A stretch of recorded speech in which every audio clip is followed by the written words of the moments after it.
రోజుకి 1 కోటి మందికి పైగా వ్యూవర్షిప్ ని సంపాదించుకున్న సుమన్ టీవీ నెట్వర్క్ ఇప్పుడు సరికొత్త పంతాలో అడుగు వేయబోతోంది. సుమన్ టీవీ నెట్వర్క్ ని జిల్లాల వారీగా ప్రారంభించబోతోంది. ఫ్రాంచైజీస్ కోసం ఆసక్తి కలిగిన వారు క్రింది నెంబర్ని సంప్రదించగలరు. నమస్తే రమగారు. నమస్తే జయ. రమగారు, అబద్ధం చెప్పకూడదు, నిజమే మాట్లాడాలి, మనం కూడా అలానే ఉండాలని మనం అనుకుంటూ ఉంటాం, స్టోరీలో చెప్పుకుంటున్నాం, బట్ ఫాలో అవుతూ ఉంటాం కూడా. ఎవరైనా అబద్ధం చెప్తే తెగ ఫీల్ అయిపోతాం. కానీ చిన్న చితగా సందర్భాల్లో ఎక్కడో చోట ఎవరో ఒకరు ప్రతిరోజు కూడా ఏదో ఒక మాట అనకపోతే రోజు గడవని సందర్భం. అబద్ధం చెప్పకుండా ఒక్క రోజు కూడా గడవదు. ఏంటి రమ్మగారు, అసలు క్లారిటీ ఇవ్వండి. చెప్పకూడదు, అబద్ధం చెప్పచ్చు, అబద్ధం చెప్పకూడదు, రెండు మనమే చెప్తున్నాం. మనం ఇంకా వేరే దారి లేనప్పుడు ఏం చేస్తాం జయ? ఇదివరకట్లాగా ఎవరి పనులు వాళ్ళు చేసుకునే రోజులు కావు. అవును, ఎవరి ఇళ్లలో వాళ్ళు ఉండే రోజులు కూడా కావు. మనం పోయి రోడ్డు మీదే ఉంటున్నాం. బాగా చెప్పారు. మొత్తం ఇళ్లలో ఉన్న గుంపంతా పిల్లలు స్కూళ్ళల్లో ఉంటారు, పెద్దల ఆఫీసుల్లో ఉంటారు. ఇప్పుడు నలుగురితో కలిసి పోయేటప్పుడు 1,00,000 మాటలు వస్తాయి. అబద్ధాలు చెప్పాల్సే వస్తుంది. ఎంతో కొంత అబద్ధం చెప్పకుండా మన రోజు గడవదు. ప్రతిసారి కామ్గా ఉండి తలకాయ ఊపి గోడ మీద పిల్లివాటంగా చేయలేకపోతాం. ఎంతో కొంత అబద్ధాలు ఆడాల్సే వస్తుంది. జనరల్గా అబద్ధం ఆడకూడదు. మనం పిల్లలకి చెప్తాం అబద్ధం ఆడకూడదు, అబద్ధం ఆడకూడదు, సత్యమునే పలకవలను, అదొక రెగ్యులర్ డైలాగ్ ఉంటుంటుంది. నిజమే, నిజాలు చెప్పాలి, నిజమే చెప్తూ ఉండాలి. అబద్ధం చెప్తే ఒక్కొక్కసారి చాలా పెద్ద పెద్ద సమస్యలు వచ్చేస్తాయి. అబద్ధాలు చెప్పకూడదు, అబద్ధం చెప్పకూడదు, నిజం చెప్పాలి అని కథలు కుప్పలు తెప్పలుగా మన దగ్గర ఎన్నున్నాయో. సత్యమేవ జయితే అంటాం. ప్రతిసారి సత్యం జయించట్లేదు అనే విషయం మనం ప్రాక్టికల్గా తెలుసుకుంటూనే ఉంటాం. సత్యం జయించట్లేదు, సత్యం జయించడం చాలా కష్టం, ఎక్కువ టైం తీసుకుంటుంది. ఆ లోపలికి జనానికి ఓపిక ఉండదు, మనం ఆగలేకపోతాం. అది జయించేదాకా మనం వెయిట్ చేస్తూ కూర్చోవాల్సి వస్తుంది. ఈ గోల్ ఎందుకు? కాలం పరిగెడుతుంది కదా, మనం పరిగెత్తాల్సి వస్తుంది. మనం పరిగెత్తాలి కాబట్టి ఈ వెయిటింగ్ గోల్ ఎందుకని? అబద్ధం చెప్తే సరిపోతుంది కదా, సింపుల్గా పోతుంది. ఒక నిజం 100 అబద్ధాలు, ఈక్వేషన్ అలా ఉందన్నమాట. ఈ ఒక్క నిజం చెప్పబద్దు 100 అబద్ధాలు చెప్పి ఇక్కడి నుంచి తప్పించుకోవాలి అంతే. నిజం చెప్తే తప్పించుకునే రోజు కానీ కాదు ఇది. నిజాయితీకి విలువలు లేవు, దానికి ఒక మర్యాద లేదు. పిచ్చి వేధవల్లా కనపడతారు నిజం చెప్పే వాళ్ళని, పిచ్చివాళ్ళు అనుకుంటారు. ప్రపంచం అట్లా తయారైంది. ఇప్పుడు సమాజం అంటే నువ్వు నేనే కాదు, మనలాంటి ఎన్నో వేల కుటుంబాలు, వేల వ్యక్తులు కలిసే సమాజం. ఇప్పుడు సత్యమేవ జయతే అనేది సమాజం మొత్తానికి ఒక నీతి వాక్యం. అందులో ఆ మొన్న గుంపులో ఈచ్ అండ్ ఎవ్రీ పర్సన్కి అది అప్లై అవుతుంది. అంతే కదా. ఇప్పుడు ఈచ్ అండ్ ఎవ్రీ పర్సన్, ప్రతివాడు తన జీవితాల్లో అది జయించట్లేదు అని తెలుసుకుంటూనే ఉంటాడు. సమయానికి ఈ రోజు గడిచిపోవటానికి, ఇవాళకి ఇబ్బంది లేకుండా ఉండటానికి, ఈరోజు అన్నం కోసం, ఈరోజు మన పని అవటం కోసం, ప్రతి కాజెస్ వేరే ఉంటాయి. క్షణం కోసం, ఆ క్షణం కోసమైనా అబద్ధం చెప్పేస్తారు. ఏదైనా లాంగ్ కాజ్, పెద్ద సమస్య వచ్చినప్పుడు అబద్ధం చెప్పాల్సి వస్తే ఏదో ఒక్క మాట పర్వాలేదు, కానీ అన్నిటికీ అబద్ధాలు ఆడేస్తే ప్రతిదానికిను ఇప్పుడు ఎలా అయిందంటే, ఏదో చాలా ప్రాణాల మీదకి వచ్చినప్పుడు పర్వాలేదురా నాయన, బొంకవచ్చు కాని కాక గొంకు లేదని వారిజాక్షులందు వైవాహికములందు బొంకవచ్చు అంటే వారిజాక్షులు స్త్రీల విషయంలోనూ పెళ్లిళ్ళప్పుడు అబద్ధాలు చెప్పచ్చు అని చెప్పారు. ఇదేంటి పెద్దవాళ్ళు? స్త్రీల విషయంలో అబద్ధాలు చెప్పడం ఏంటి? స్త్రీల విషయంలో అంటే అమ్మాయికి అబద్ధం చెప్పచ్చు, ఆవిడకి అబద్ధాలు చెప్పేయచ్చు, గర్ల్ ఫ్రెండ్కి అబద్ధాలు చెప్పచ్చు. దొంగ మొహాలు వాళ్ళంత మంది ఉన్నారు. భారతంలోనే చెప్పారు, ఇది వారిజాక్షులందు వైవాహికాలందు అబద్ధాలు చెప్పచ్చు. స్త్రీలకు అబద్ధం చెప్పేసేయచ్చు. ఆవిడ ఏదో తెమ్మంటుందో, ఇదో పెద్ద అబద్ధం ఏమిటి, ఏదో తెమ్మంటుంది, ఈయన తేలేదు, ఆ కొట్టు మూసేసిందని చెప్పేయచ్చు. ఓహో, అలా నమ్మించవచ్చు, అంతేగాని పెద్ద పెద్ద అబద్ధాలు చెప్పమని కాదు. స్త్రీలకు అబద్ధాలు చెప్పొచ్చు అనగానే మన కెమెరామెన్లు ఉత్సాహంగా ఉన్నారనమాట. ఇప్పుడు నా పేరే చెప్తారు, రామా మేడం చెప్పారు అని నా పేరు చెప్పడానికి రెడీ అయిపోతున్నారు. అదే రైట్. సో ఈ అబద్ధాలు చెప్పచ్చు అనేది ఒక పాయింట్ ఉంది. అత్యవసర పరిస్థితుల్లో అబద్ధం ఆడచ్చు.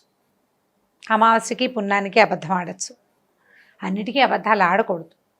అబద్ధం ఆడడం మీద ఒక కథ చెప్దాం. చెప్పండి, మంచి ఇంట్రెస్టింగ్గా ఉంటుంది. ఒక ఊళ్ళో గోపాలుడు అని ఒక కుర్రాడు ఉన్నాడు. వాడు మంచి పనిమంతుడు, బ్రహ్మాండమైన పని. వాడికి ఏ పనులు పెడితే ఆ పనిలో చేసేస్తాడు వాడు, అన్ని పనులు. దాంతో వాళ్ళ నాన్న ఏం చేశాడంటే వాడిని తీసుకెళ్ళి ఆ ఊరి శెట్టి గారి దగ్గరికి వెళ్ళాడు. మా వాడు బ్రహ్మాండ నాయకుడు అండి, వీడికి రాని పని లేదు, గొడ్డు గోదా వ్యవసాయం పొలం పుట్ర సమస్తమైన పనులు వీడికి చాలా బాగా వచ్చండి. ఎంత బాగా వచ్చో అంటే వీడు మంచివాడా బుద్ధిమంతుడు అంటే వీడికి తాగుడు అలవాటు లేదు, పిచ్చి తిరుగులు తిరగడండి, బంగారు కొండ. కాకపోతే వీడికి ఏడాదికి ఒకసారి అబద్ధం ఆడతాడండి, వీడి దగ్గర అదొక్కటే సమస్య ఉంది. ఆ ఒక్కదాన్ని సహిచారా మీరు, భరించారా, ఇక బ్రహ్మాండ నాయకుడే వీడు. బాగుంది కదా. శెట్టి గారు ఏమనుకున్నాడు, వాడిని ఎరా నాయన అంటే అవునండి అన్నాడు. ఏడాదికోసారి వాడికి అబద్ధం ఆడాల్సి వస్తుంది, ఆడతాడు, వాడికి ఇష్టం. సరే ఏడాదికి అబద్ధం కదా, ఏడాదికి ఒక్క అబద్ధం ఆడితే ఏమైపోతుంది, కొంప మునక ఏం పర్వాలా. రోజు అబద్ధాలు ఆడేవాళ్ళని బోడు మందిని చూస్తాం వ్యాపారంలో, ఒక్క అబద్ధం ఆడితే ఏమవుతుంది అని చెప్పి వాడిని పెట్టుకున్నారు. వాడు బ్రహ్మాండంగా పంట పండించేశాడు, బ్రహ్మాండంగా గొడ్డు గోదా. వాడు వచ్చేసరికల్లా ఆవులు దూడలు మంచి మంచి కోడి దూడల్ని పెట్టేసినాయి, గేదెలు పేయి దూడల్ని పెట్టేసినాయి. గేదెలకేమో ఆడవు పుట్టాలి, ఆవులకేమో మగవు పుట్టాలి, అది శాస్త్రం. మగవు పుడితే వ్యవసాయానికి ప్లస్ వస్తాయి, గేదెలకి ఆడవు పుడితే మళ్ళీ పాలిస్తాయి అవి కదా. పాడి పంట వృద్ధి అయిపోతాయి. పాడి పంట వృద్ధి అవ్వడానికి గేదెలు ఆవులు కావాలి, ఆవులు కాదు ఎద్దులు కావాలి, రెండు కుదురుతున్నాయి. వీడు వచ్చిన వేళ విశేషం 6 డజన్ గేదెలు పేదోళ్ళు పుట్టే, 6 డజన్ కోడిదోళ్ళు ఆవులకు పుట్టినాయని సంతోషించారు. ఆ సంవత్సరం పంట కూడా బ్రహ్మాండంగా పండింది, సూపర్ పంట, ఎంత బాగుందో. పంటలు బాగున్నాయి, పాడి బాగుంది, అన్నీ బాగున్నాయి. సరే వెళ్ళామనుకున్నారు. ఈ ఏడాది వీడు వచ్చి 6-8 నెలలు అయింది. పిల్లాడు శుభ్రంగా పెరిగాడు, బాగున్నాడు, చేయెత్తున వీడికి ఒక మంచి పిల్లని చూసి పెళ్లి చేసి వీడిని మన ఇంట్లోనే ఉంచుకోవాలి. పెళ్ళాన్ని కూడా ఇక్కడ ఏదైనా పెట్టుకుంటే ఇంట్లో పని చేసి పెడుతుంది చక్కగా. జనరల్గా ఊళ్ళలో అలాగే చేస్తారు. పాలేళ్ల భార్యలు కూడా ఏదో ఒక పని సాయం, పెద్ద పనులు ఏం కాదు, బియ్యం బాగు చేసి పెట్టడం, మినపప్పు బాగు చేసి పెట్టడం, ఎవరికో ఆ కూలి ఇవ్వకుండా మనవాడి పెళ్ళానికి ఇచ్చుకుంటాము అని వాడికి పెళ్లి సంబంధాలు కూడా చూడడం మొదలెట్టారు. వాడు వచ్చిన సంవత్సరం మామిడి తోట విరగ్గాసింది. వాడికి బ్రహ్మాండంగా తోట పనులు అవి వచ్చు. చుట్టూతా చక్కగా పెద్ద పెద్ద కైవారంలో అడుగు ఇవి తవ్వి, చెట్ల చుట్టూతా తవ్వి చక్కగా వరిపట్టు అవి ఇవి తెచ్చి వేసి, అంటే ఎరువులు వేసి బాగా మామిడి పంటను కూడా వృద్ధి చేశాడు. మామిడి తోట, అక్కడి నుంచి మల్లె తోటలనేట, మల్లెపూలు కూడా తెగపూసేసినాయి. వీడు బాగా చేస్తాడు కదా, మంచి పనిమంతుడు. తెల్లవారి 4 లేచాడంటే రాత్రి 11 దాకా వంచినడు మెత్తకుండా పనిచేస్తాడు వాడు, అంత బ్రహ్మాండమైన వాడు. సూపర్గా ఉంది. సంవత్సరం తిరిగేసరికి శెట్టి గారికి మామూలు కంటే ఇబ్బడి ముబ్బడిగా పంటలు, పళ్ళు, పువ్వులు, గేదెలు, ఆవులు ఇంటి నిండా బ్రహ్మాండంగా ఉన్నాయి. సరే ఏమైంది, సంవత్సరం చివరికి ఇంకొక 10 రోజులు పోతే వీడొచ్చి ఏడాది అవుతుంది. ఏడాది వచ్చిన సందర్భంలో, అయిన సందర్భంలో వాడికి బట్టలు కుట్టిద్దామనుకున్నారు. అక్కడి నుంచి రేపొద్దున పెళ్లి చేసుకుంటాడు కాబట్టి వీడి ఖాతాలో ఓ 50 రూపాయలు 100 రూపాయలు జమ చేసి పక్కకు పెట్టాలనుకున్నారు. రోజువారీ 3 పూట్ల ఇక్కడే అన్నం తింటాడు, 10 రూపాయలు జీతం, సంవత్సర జీతం వాడికి బోనస్ ఇవ్వాలనుకున్నారు వీళ్ళు. నెలకు 10 అంటే 12 నెలలకి 12 10 కదా, 120 రూపాయలు. ఇంకొక 120 వేసి వాడి పక్కన పెడితే రేపొద్దున పెళ్ళాం పిల్లలు వస్తే వాడికి బాగుంటుంది, వీడి వల్ల మనకి ఇంత వృద్ధి అయిందని చాలా సంతోషించారు. సరే ఏమైంది, వీడు ఒకరోజు రాత్రి సాయంకాలం చీకటి పడే వేళకి పరిగెత్తుకుంటూ ఇంటికి వచ్చాడు. అయ్యగారు మన చేలోనండి పూరంటుకుంది, చేనంతా తగలబడిపోతుందండి అన్నాడు. అయ్యగారు పరిగెత్తాడు.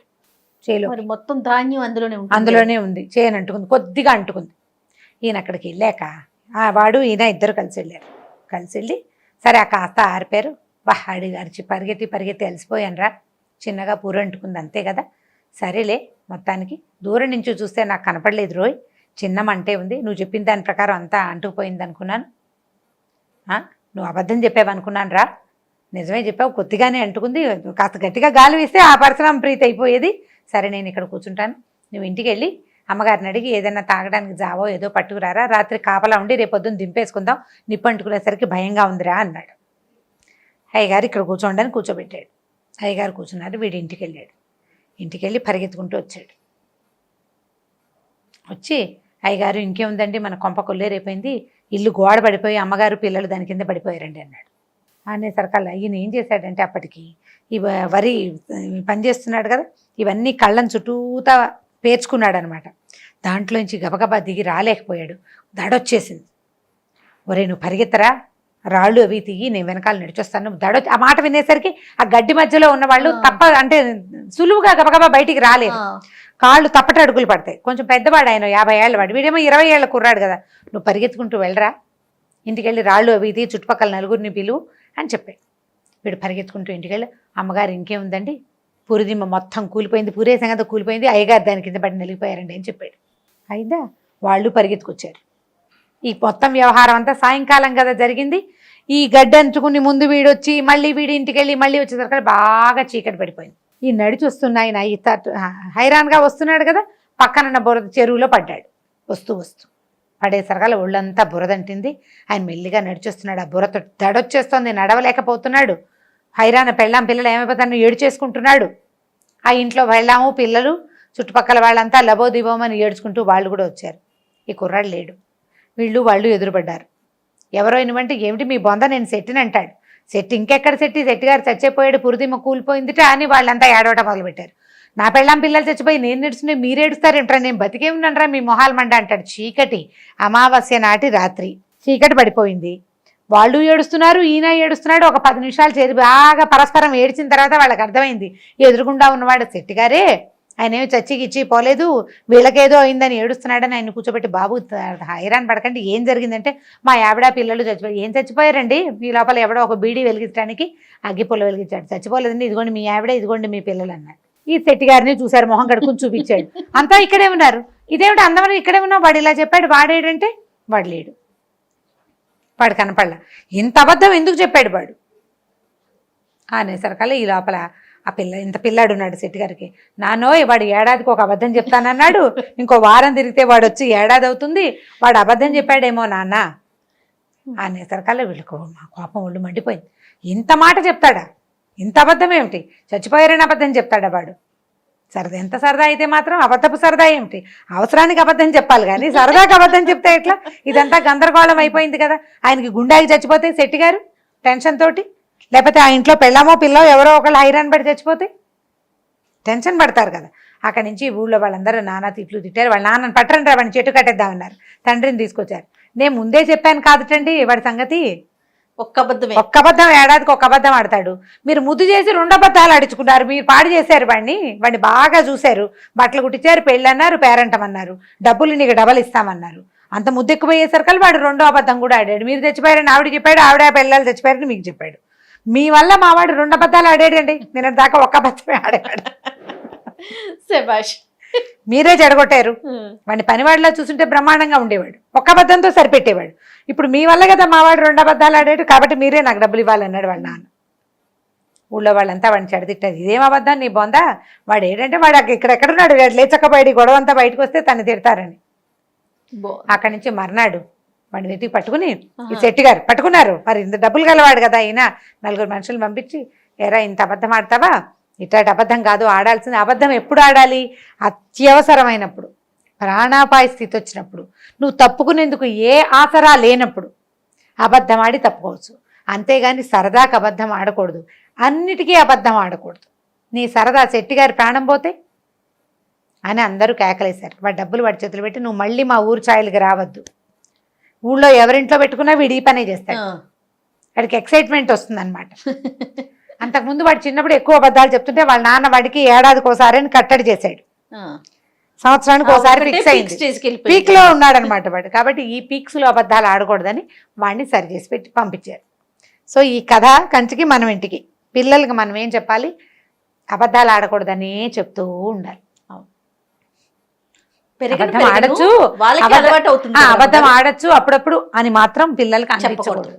మనం అబద్ధం ఆడి వాళ్ళకి దొరికామనుకోండి, ఈ పరిస్థితిలో ఇట్లా చెప్పాల్సి వచ్చిందిరా అని వాడికి పరిస్థితి అర్థమయ్యేటట్టు చెప్పాలి కానీ ఇలాంటి పరిస్థితుల్లో అబద్ధం ఆడచ్చు అని స్టేట్మెంట్లు మాత్రం ఇవ్వకూడదు. అవును, వాడు కూడా స్టేట్మెంట్ ఇవ్వకుండా అత్యవసరమైనప్పుడు అబద్ధం ఆడుకుంటాడు.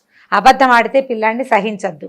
అండ్ రెండోది, తల్లులు కానీ తండ్రులు కానీ అబద్ధాలు ఆడి పిల్లలకి దొరకకూడదమ్మా, దొరకకూడదు. దొరికితే సులువైపోతాం, మనం పిల్లలకి చులకనైపోతాం. దొరకద్దు, దొరకకుండా ఉండడానికి ట్రై చేయండి.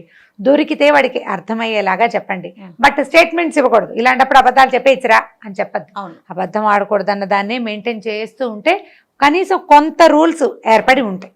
వాళ్ళు పెరిగి పెద్ద అయ్యాక ఎప్పుడు అబద్ధం చెప్పాలి, ఎప్పుడు చెప్పకూడదనే విజ్ఞత వాళ్ళకి తెలుస్తుంది. పెద్ద అయ్యేదాకా కనీసం జాగ్రత్త పడండి పిల్లలు. రైట్, చాలా బాగుందండి, స్టోరీ బాగుంది, నీతి బాగుంది. రైట్ రమ్మ గారు, ఇంకొక స్టోరీతో మళ్ళీ కలుద్దాం. తప్పకుండా జయ. ఇక ఈ వీడియో కనుక మీకు నచ్చినట్లయితే లైక్ చేయండి, షేర్ చేయండి. మరిన్ని వీడియోస్ కోసం మా ఛానల్ని సబ్స్క్రైబ్ చేసుకోండి. రోజుకి 1 కోటి మందికి పైగా వ్యూవర్షిప్ని సంపాదించుకున్న సుమన్ టీవీ నెట్వర్క్ ఇప్పుడు సరికొత్త పంతాలో అడుగు వేయబోతోంది. సుమన్ టీవీ నెట్వర్క్ని జిల్లాల వారీగా ప్రారంభించబోతోంది. ఫ్రాంచైజీస్ కోసం ఆసక్తి కలిగిన వారు క్రింది నెంబర్ని సంప్రదించగలరు.